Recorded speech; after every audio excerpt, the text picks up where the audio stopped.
तो इस वक्त की बड़ी और अहम जानकारी आपको दे रहे हैं। बड़ी खबर, अहम जानकारी इस वक्त की सामने आ रही है। बड़ी खबर बता दें, यजदान बिल्डिंग पर योगी का बुलडोजर चला है। एक्शन में एलडीए की टीम, इमारत तोड़ने का काम शुरू हो चुका है। बिल्डिंग के टूटने की कार्रवाई शुरू हो चुकी है। बड़ी खबर, अहम जानकारी आपको दे रहे हैं।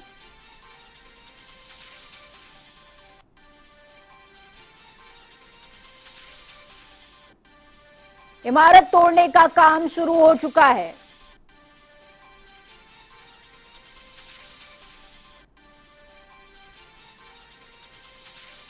यजदान बिल्डिंग,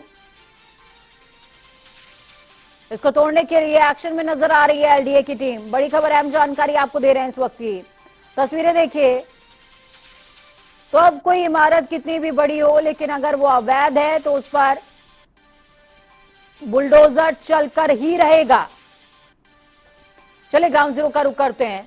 तौकीर किदवई हमारे साथ में राजधानी से लाइव जुड़े हुए हैं। तौकीर, क्या कुछ अपडेट है ग्राउंड जीरो से? एक और बिल्डिंग बुलडोजर की भेंट चढ़ने जा रही है। देखिए, याजदान बिल्डर्स के द्वारा इसको निर्माण कराया गया था। 2016 से इसका निर्माण शुरू हुआ। कई अधिकारी इस बीच में बदले, लेकिन निर्माण लगातार जारी रहा। एलडी के अधिकारी को कहना है कि यह अवैध थी, लेकिन सवाल यह उठता है कि इस अवैध बिल्डिंग का निर्माण 7 साल से लगातार कैसे जारी रहा। इस पर भी सवाल पूछे गए, जिस पर अधिकारी फिलहाल तो मौन नजर आए, लेकिन सवाल जरूर बड़ा है क्योंकि अधिकारियों की नाक के नीचे हजरतगंज जैसे पौष इलाके में इस तरह की बिल्डिंग का निर्माण होता रहा। करीब 48 फ्लैट इसमें बनाए गए, 6 मंजिला इमारत थी और 37 से ज्यादा फ्लैट इसमें बिक भी चुके हैं। अब वो खरीदार फिलहाल कोर्ट का रुख करने पहुंचे हैं और अभी कुछ देर पहले ही उनकी पिटीशन एक्सेप्ट भी हो गई है, बताया जा रहा है। ये भी माना जा रहा है कि कुछ देर में सुनवाई भी होगी। लेकिन यहाँ पर आपको हम तस्वीरों में दिखाएंगे कि ये वही बिल्डिंग है जिस पर आज हथौड़ा चल रहा है। आप तस्वीरों में देखेंगे कि वो सामने यानी कि 6ठी मंजिल पर फिलहाल जो ध्वस्तीकरण की कार्रवाई है वो शुरू की गई है और वहां से तोड़ते हुए इसको नीचे लाया जाएगा।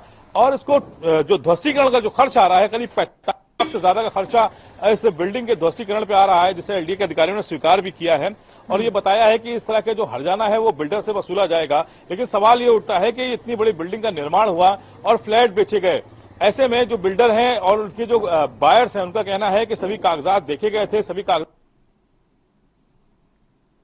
खरीदारी हुई थी, लेकिन अब एलडीए के अधिकारी इसे अवैध बता रहे हैं। और खास बात यह कि 7 महीने पहले यानी कि जब दोबारा सरकार भारतीय जनता पार्टी की बनी थी, तब एक बार फिर यहां पर ध्वस्तीकरण की कार्रवाई शुरू की गई थी और आज 7 महीने बाद एलडीए के अधिकारियों को एक बार फिर याद आया है कि ये बिल्डिंग अवैध बनी है और हजरतगंज जैसे पौष इलाके में खड़ी है और इसकी ध्वस्तीकरण की कार्रवाई एक बार फिर दोबारा शुरू की है। बिल्कुल तौकीर, क्या आपने एलडी के तमाम अधिकारियों से इस विषय में बातचीत की है कि जिस दौरान ये बिल्डिंग बनाई जा रही थी, इस बिल्डिंग की मैपिंग और तमाम मानकों का ख्याल रखा गया था या नहीं रखा गया था? अगर नहीं रखा गया था तो अभी तक ये तमाम अधिकारी कहां सो रहे थे?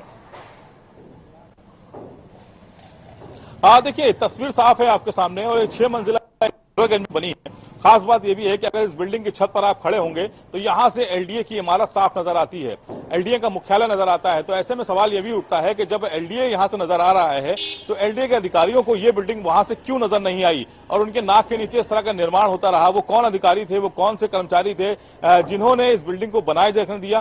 खास बात यह कि बिल्डिंग पर सीलिंग की कार्रवाई भी काफी समय पहले हुई थी, उसके बाद से लगातार करीब 4 ऐसे फ्लैट के बायर थे जो इस बिल्डिंग में शिफ्ट हो चुके थे, जिन्हें देर रात यहां से निकाला गया है, खाली कराया गया और उसके बाद आज सुबह से ही इस पर ध्वस्तीकरण की कार्रवाई हो रही है।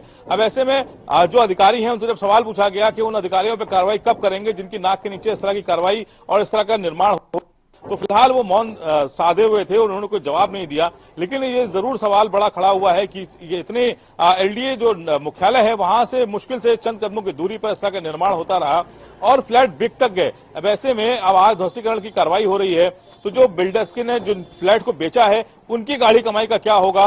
उन्होंने तो जुटा जुटा के पैसे इस फ्लैट को खरीदा था, अब उनके पैसे कौन वापस करेगा? तो कई तरह के सवाल हैं। नक्शे की बात जहां तक की जाए कि यहां पर जो नक्शा था वो पास नहीं था, तो ऐसे में जो बिल्डर्स के लोग हैं उनका कहना है कि इसकी कंपाउंडिंग भी जमा हो चुकी थी और इसके अलावा जो नक्शा था उसको भी पास कराया गया था।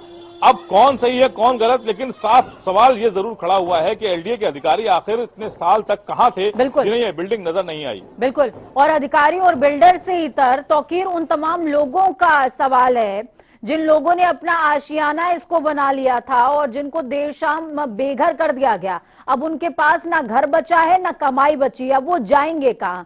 ये अपने आप में बड़ा सवाल है और इसका जवाब प्रशासन को देना पड़ेगा, फिर चाहे वो एलडीओ हो या फिर बिल्डर हो, दोनों को ही देना पड़ेगा ये जवाब।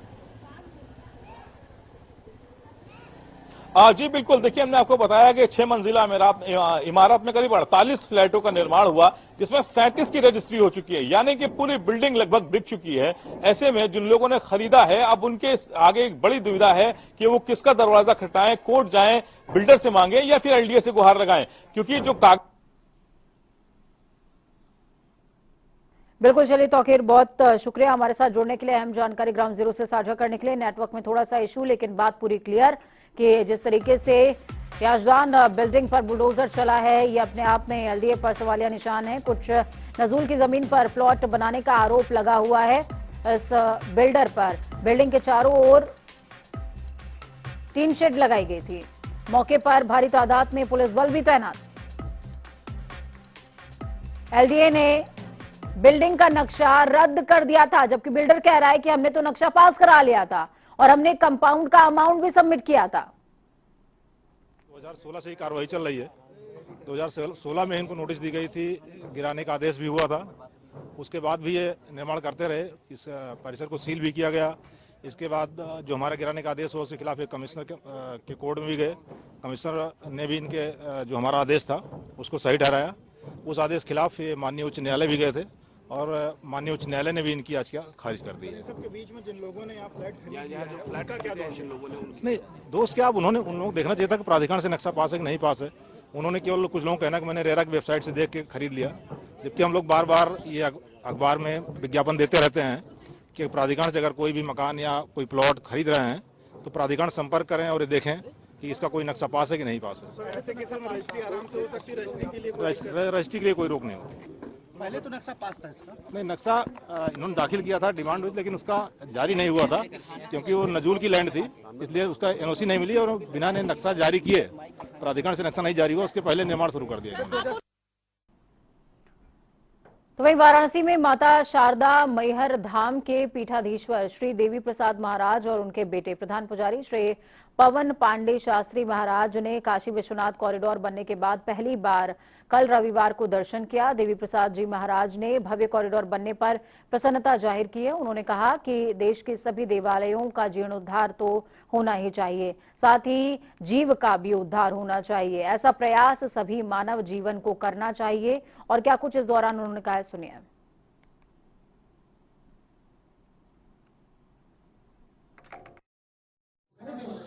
आज हमारे साथ वाराणसी में माता मैहर के महंत काशी आगमन पर आए हुए हैं और कई जगहों पे इनकी कथा चल रही है गुरु जी की। और गुरु जी से हम बात करते हैं कि काशी में आके और काशी के आध्यात्म में आखिर क्या देखने को मिला। काशी के कण कण में शिव का वास है कहा जाता है।